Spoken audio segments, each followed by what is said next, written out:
Yes, good afternoon, officers. Time for today's short and cute video. Today's topic is PM Dhan అంటే పైసలు, ధాన్యం అంటే crops, కృషి Yojana. Very important for your prelims. Prelims కి పనికొస్తుంది. Let's have a quick glance at this topic. Basically, target is very simple. Monocropping తగ్గించాలి, diversification of crops చేయాలి. Target is to increase the farmer's income by 1.5 times. అంటే ఈరోజు 1000 రూపాయలు సంపాదిస్తున్న farmer రేపు 1500 సంపాదించాలి. 1,00,000 రూపాయలు సంపాదిస్తున్న ఫార్మర్ రేపు 1,50,000 సంపాదించుకోవాలి.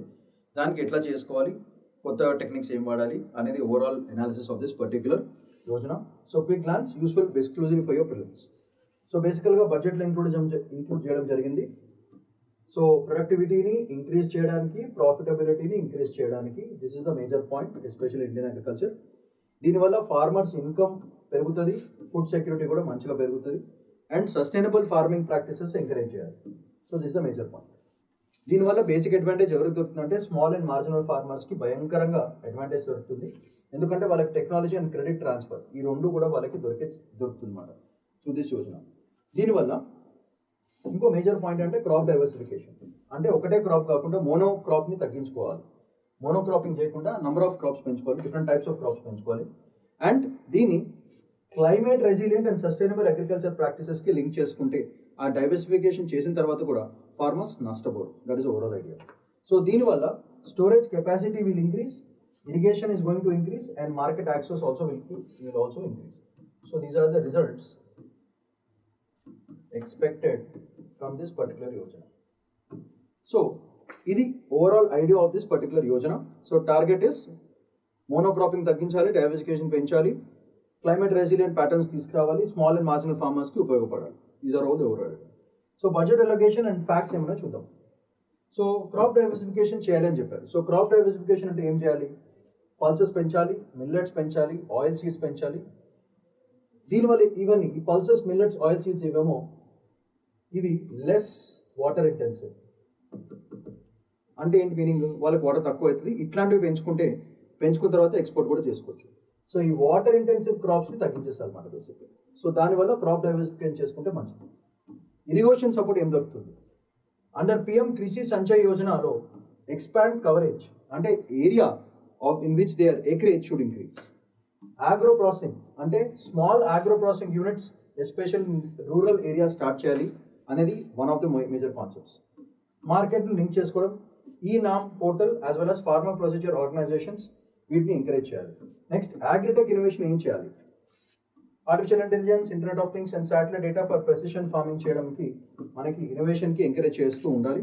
సో ఓవరాల్గా these are all the tasks that are expected to be done in this PM Krishi, in this PM Dhanya Krishi Yojana. So ఈ పాయింట్స్ మీరు ఎగ్జామ్లో బాగా గుర్తు రాయాలి. If there is anything that you have tried, you have to mention about crop diversification first point, irrigation support second point, agro processing third point, market linkage fourth point, and agritech innovation fifth point. So what is the facts about this particular article?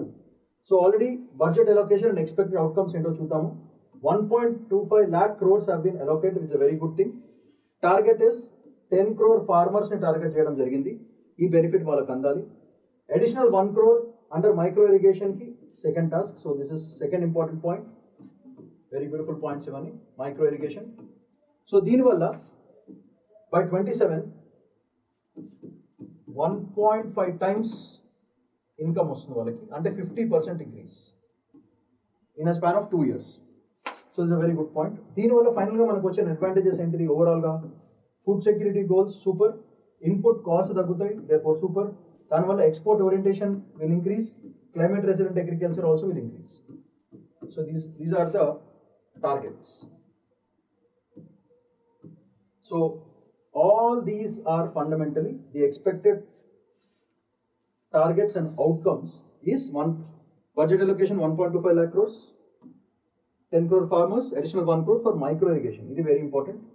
So target is ila cheyadam valla farmers income increases by 1.5 times, and దీని వల్ల food security పెరుగుతుంది, input cost తగ్గుతాయి, export orientation పెరుగుతుంది, climate resilient agriculture practices మనము target చేస్తాం. So దీనివల్ల ఏమవుతుందంటే farmer income double అవుతుంది, అండ్ మన sustainable development goal and zero hunger concepts, ఈ రెండు కాన్సెప్ట్స్ కూడా మనం అచీవ్మెంట్స్ కింద మాట్లాడుకోవాలి. దీనివల్ల ఏమవుతుంది, ఆబ్వియస్గా రూరల్ ఎకానమీ ఇంక్రీజ్ అవుతుంది, ఎంప్లాయ్మెంట్ ఆల్సో ఇంక్రీజెస్. ఇలా జరగాలంటే ఫండ్ డిస్బర్సల్ టైంకి జరగాలి అండ్ దీన్ని మానిటర్ చేయాలి ఈ అవుట్కమ్స్ని via digital dashboards because ENAM, that is very important. And finally, ఒక public private partnership in agri infrastructure develop చేసుకుంటే ఇట్లాంటి స్కీమ్స్ని ఇండియాలో ఒక స్టేట్లో చార్జ్ చేసి మిగతా అన్ని త్రూఅవుట్ ద కంట్రీ దాన్ని ప్రాసెస్ చేస్తే ఓవరాల్గా రైతుకి చాలా మంచి జరుగుతుంది త్రూ పిఎం ధన్ ధాన్య Krishi Yojana. So that's all for today. Shamanth Padikonla signing off. Bye bye.